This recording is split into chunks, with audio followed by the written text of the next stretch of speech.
Hi friends, welcome to my YouTube channel. Today వచ్చేసి నేను కాకరకాయ వెల్లుల్లి కారం చేస్తున్నాను. ముందుగా పావు కిలో కాకరకాయలు తీసుకొని కట్ చేసి పక్కన పెట్టుకున్నాను. తర్వాత పొయ్యి పైన ప్యాన్ పెట్టుకుని అందులో ఆయిల్ వేసాను.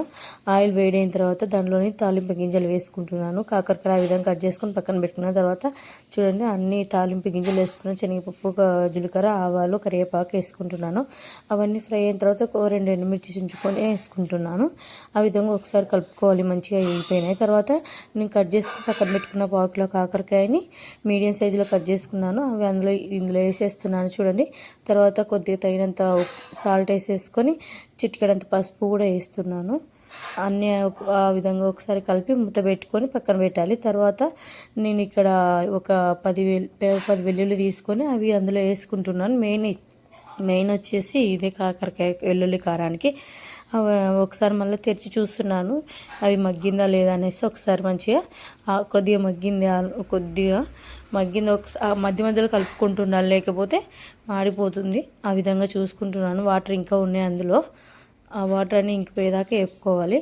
తర్వాత కొద్దిగా కారం తీసుకున్నాను. కొద్దిగా కారం తీసుకొని అందులో వేసి ఆ విధంగా చూడండి మెత్తగా దంచుకుంటున్నాను. ఆ విధంగా దంచుకొని చూడండి, ఆ కంటెస్ట్లో దంచుకొని ఇది చాలా టేస్ట్ ఉంటుంది. వెల్లుల్లి ఇంకా ఎక్కువ వేసుకుంటే ఇంకా టేస్ట్ వస్తుంది. నేను ఒక 10 దాకా వెల్లుల్లి వేసుకున్నాను. ఒకసారి మళ్ళీ చూస్తున్నాను ఎంతవరకు అనేసి మగ్గిందనేసి. చూడండి, ఆల్మోస్ట్ 50% వరకు మగ్గిపోయింది.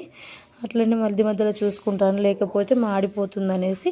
తర్వాత మగ్గింది, ఇది చాలా వరకు మగ్గింది. ఇప్పుడు ఈ స్టేజ్లో ఉన్నప్పుడు మనం దంచి పక్కన పెట్టుకున్న వెల్లుల్లి కారం ఇందులో వేసేయాలి.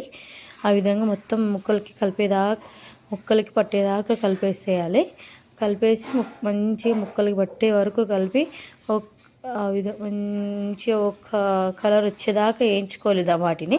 తర్వాత మూత పెట్టి ఒక 5 నిమిషాల దాకా అట్లనే మగ్గబెట్టేసి కారం మగ్గేదాకా ఈ విధంగా ఒకసారి చూడండి. ఆల్మోస్ట్ అయిపోయింది.